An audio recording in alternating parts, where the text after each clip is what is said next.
नारायण साहब कोई जरूरी बात करना चाहते हैं। मैं समझता हूं आप भी सुन ले तो अच्छा ही होगा। जहां फरेब हो, धोखा हो, वहां मैं अपने बेटे का रिश्ता नहीं कर सकता।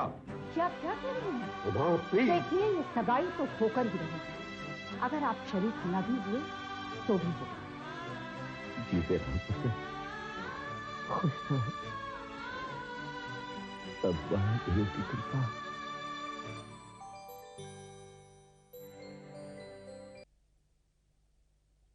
आज लाला जी की एक और जिम्मेदारी पूरी हुई। डिंकी की सगाई के बाद उन्होंने राहत की सांस ली होगी। जी। लेकिन संतोष,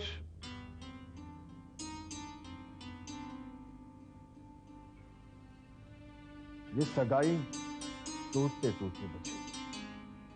मैं खुद हैरान हूं कि ऐन वक्त पर ये सब क्या हो गया। क्या वजह थी इसकी? मैं तुमसे जानना चाहता हूं। ये तो मुझे भी नहीं पता कि अमित की डैडी ने ऐसा क्यों किया। लेकिन आप और बाबूजी तो उनके साथ थे ना, आपको तो बताया होगा उन्होंने। वो सिर्फ सगाई तोड़ना चाहते थे और कुछ नहीं कहा उन्होंने। पर संतोष, मैंने एक बात नोटिस की। उस बहस से पहले तुम कुछ परेशान सी थी। ऐसा लग रहा था जैसे तुम्हें सब पता है कि क्या होने वाला है। तुम लाला जी से कुछ कहना चाह रही थी पर कह नहीं पाई। नहीं डैडी, ऐसी कोई बात नहीं थी। वो दरअसल बाबूजी ना 2-3 बार मुझसे पूछ चुके थे और डिंकी तब तक तैयार नहीं हुई थी ना, इसीलिए थोड़ा। संतोष, तुम कुछ छुपा रही हो। तुम्हारी परेशानी की वजह सिर्फ वो नहीं मम्मी, जब कुछ हुआ ही नहीं तो परेशानी की वजह क्या हो सकती है? डिंकी से मिलने चंदर उसके कमरे में गया था। जी, उसे मुबारकबाद देने। तुम थी वहाँ? जी जी जी, मैं थी वहाँ। मुबारकबाद देने के अलावा और क्या बात है? जी नहीं मम्मी, और क्या बात होनी है? और कोई बात नहीं हुई। तो फिर अपने बाबूजी से लिपट कर रो क्यों रही? चंदर ने तुझे क्या कहा था?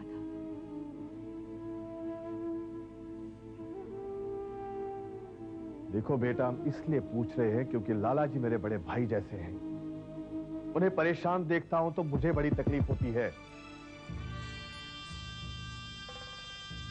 जी, मैं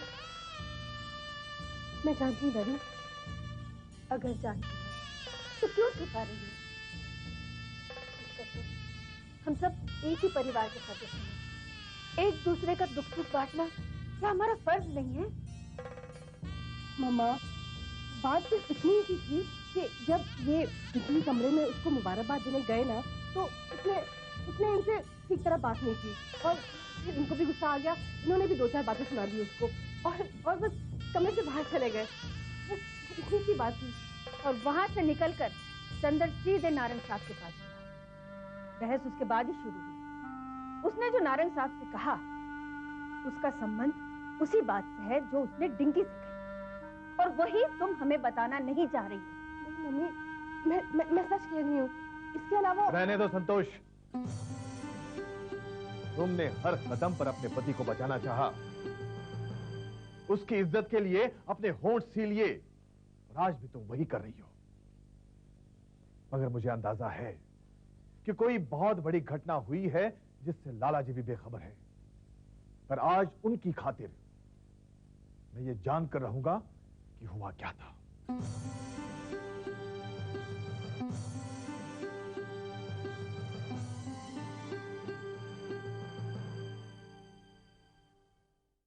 चंदर, जी डैड। चंदर, संतोष जो बात कहना नहीं चाहती, ये शायद कह नहीं सकती है, वो मैं तुमसे पूछने आया हूं। जब तुम डिंकी को मुबारकबाद देने उसके कमरे में गए तो वहां क्या हुआ? तुमने उससे क्या कहा?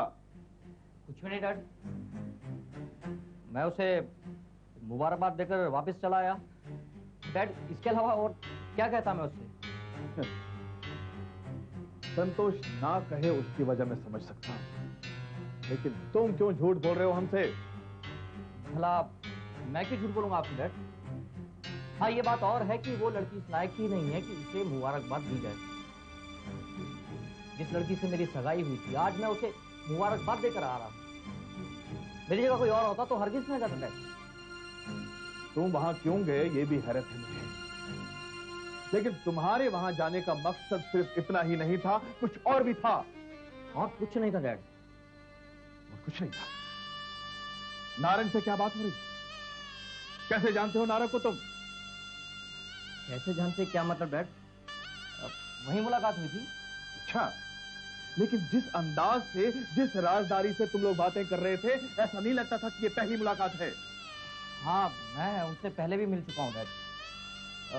वो हमारी कंपनी के लीगल एडवाइजर हैं। ऑफिस के काम से उनसे मुलाकातें होती रहती हैं डैड। तो फिर पहले क्यों कहा कि वो पहली मुलाकात थी?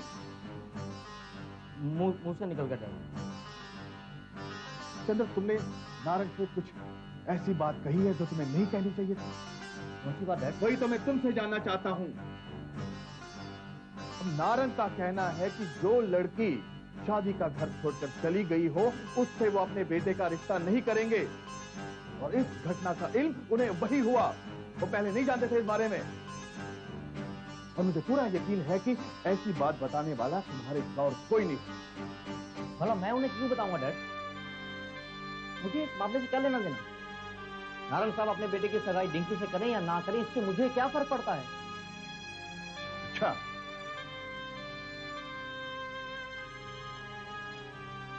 देखो चंदर, तुम्हें फर्क नहीं पड़ता है क्योंकि तुम्हें उस परिवार से कोई लगाव नहीं है। अब तो मुझे पूरा यकीन हुआ है कि जो कुछ भी हुआ उसके जिम्मेदार तुम हो। शुरुआत वहीं से हुई जब तुम नारंग से मिले। संतोष भी चुप है, तुम भी चुप हो, लेकिन अगर मैं इस मामले की तह तक पहुंचना चाहूं तो नारंग जैसा आदमी यकीनन चुप करके नहीं रहेगा। डैडी,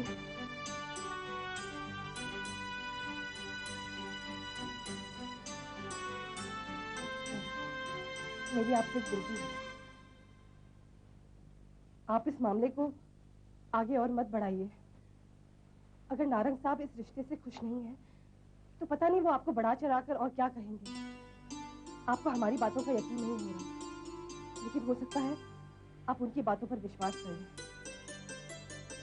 मुझे पता है कि आपको कितनी है, लेकिन डैडी आप ये भी तो सोचिए कि डिंकी की सगाई किन मुश्किलों से हुई, वो ना खुशगवार बहस क्यों हुई, ये जाने से अब क्या हासिल होगा। हमें तो बस यही शुक्र अदा करना चाहिए कि इसकी सगाई हो तो गई। लेकिन बेटा, डैडी, आप मेरे बुजुर्ग हैं, आपको मशवरा देने का हक नहीं है मुझे, लेकिन अगर मुझसे कोई गलती होती है तो अपनी बेटी समझकर मुझको माफ कर दीजिए। बेटा, काश तुम जैसी समझदार सुशील बेटी हर घर में होती। काश मेरा बेटा भी तुम जैसा समझदार होता। शायद भगवान ने वही कमी पूरी करने के लिए तुम्हें इस घर की बहू बनाया है।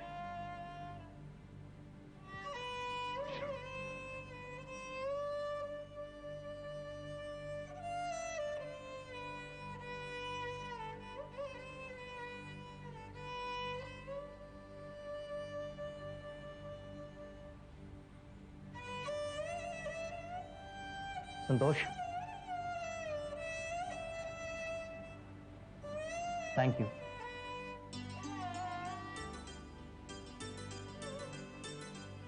Thank you.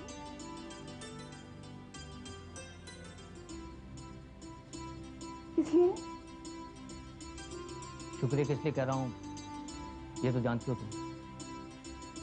अगर आज बीच में तुम ना आती तो ये बहस पता नहीं कब तक चलती रहती।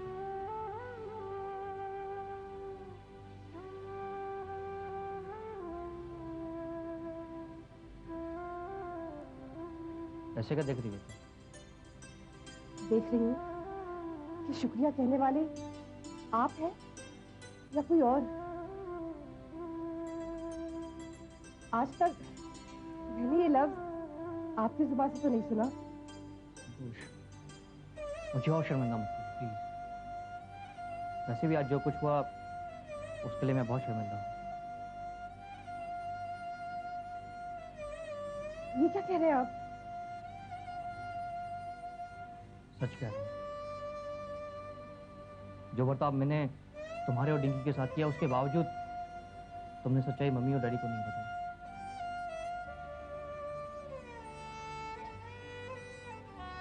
एक सच मैं तुम्हें और बता दूं। I did not mean it. गुस्सा डिंकी पर था और मैंने उतार दिया तुम पर। अब डिंकी की सगाई हो गई है और मैंने डिंकी से कोई शिकायत और ना ही कुछ। इस दौरान जो कुछ भी हुआ प्लीज उसे तुम बोलो और मैं भी कोशिश करूंगा उसे भूलने की।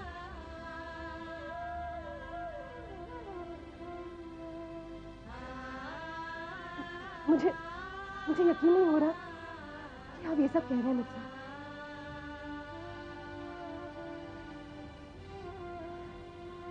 यकीन कैसे होगा?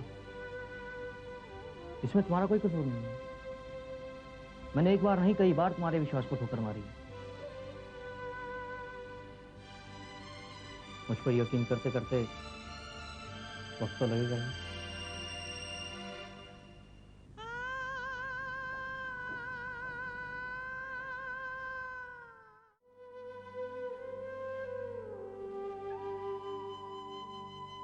दहेज की बात तो तब होगी लाला जी जब सगाई होगी। पहले ये तो तय कर लें कि सगाई होगी भी या नहीं। जो लड़की एक बार घर छोड़ गई हो वो दोबारा ये हरकत नहीं करेगी, इसका यकीन कैसे कर लें हम? शादी की रात लाला जी ने जो बाजी पलटी थी वो सब भी मालूम है मुझे। मुहज्जब और शरीफ इंसानों की ये हरकत, एक बेटी की जगह दूसरी को डोली में बिठा दिया। देखिए नारंग साहब, ये अपनी अपनी समझ का फेर है। आप जिसे गैर शरीफाना हरकत मानते हैं, हम उसे शराफत की मिसाल समझते हैं। आप अपने काम में इतने मसरूफ रहते हैं कि आपको किसी बात का पता ही नहीं चला। तो इसमें लाला जी का कसूर तो नहीं है। उमा, प्लीज। देखिए, ये सगाई तो होकर ही रहेगी। अगर आप शरीक न भी हुए तो भी होगी।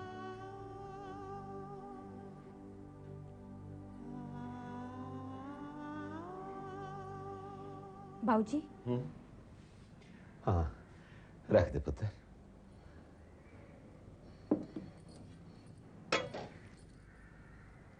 डिंकी पुत्र। जी बाबूजी।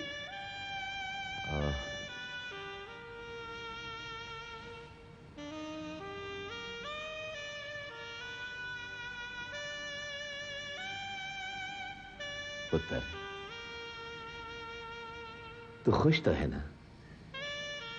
जी बाबूजी, बहुत खुश हूँ। और आप? मैं भी खुश हूं पुत्र, लेकिन पुत्र मैं फिक्रमंद भी हूं। कैसी फिक्र बाबूजी? पुत्र,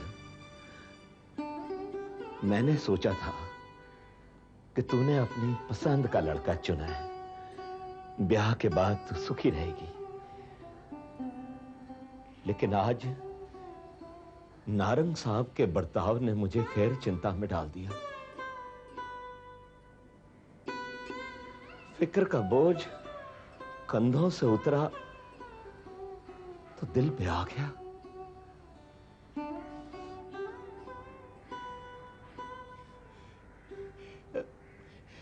ऐन वक्त पर ऐसा क्या हो गया, कुछ समझ नहीं आया। वो तो अहमद और कपूर साहब ने हालात संभाल लिए, उमा बहन जी उधर आ गई, वरना न जाने क्या अशुभ हो जाता।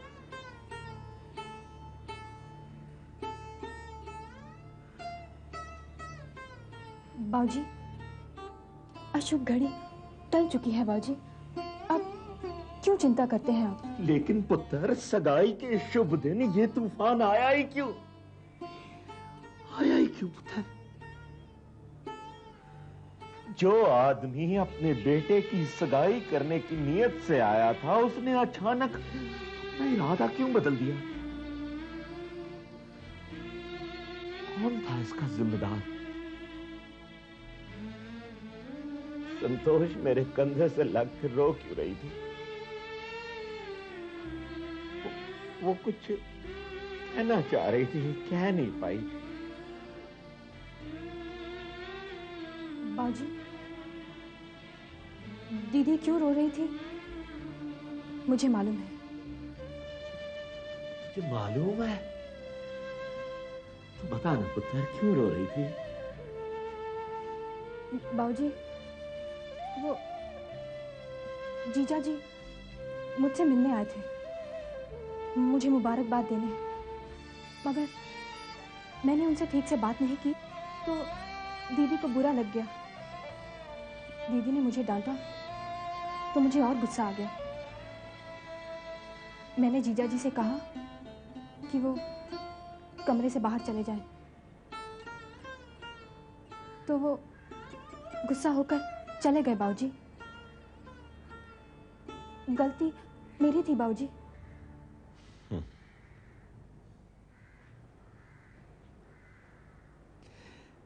बिल्कुल ही पगली है मेरी डिंकी। ओए, अपने जीजा से कोई ऐसे पेश आता है, हैं? बाबूजी, जिस दिन उन्होंने मुझसे पूछा था ब्याह करोगी मुझसे, उस दिन से मेरे दिल में उनके लिए कोई इज्जत नहीं रही। आज भी जब वो मुझसे मिलने आए थे तो मुझे यही लग रहा था कि वो मुझे मुबारकबाद देने नहीं, मुझ पर ताने कसने आए हैं।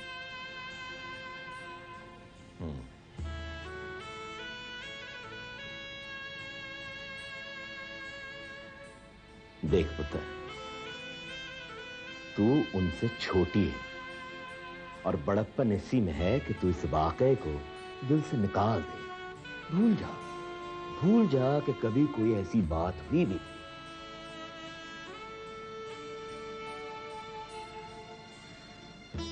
ठीक है बाबूजी, भूलने की कोशिश करूंगी। अब मैं जाऊं? ठीक, तू आराम कर। हाँ? आप भी कोई चिंता ना करना। नहीं करूंगा पुत्र, नहीं करूंगा।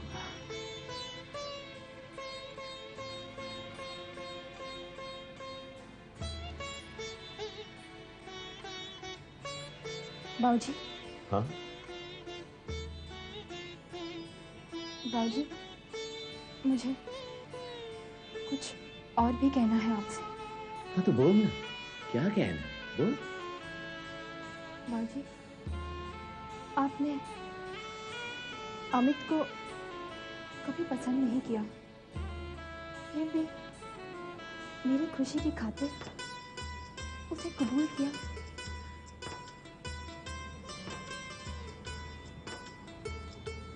हाँ, तो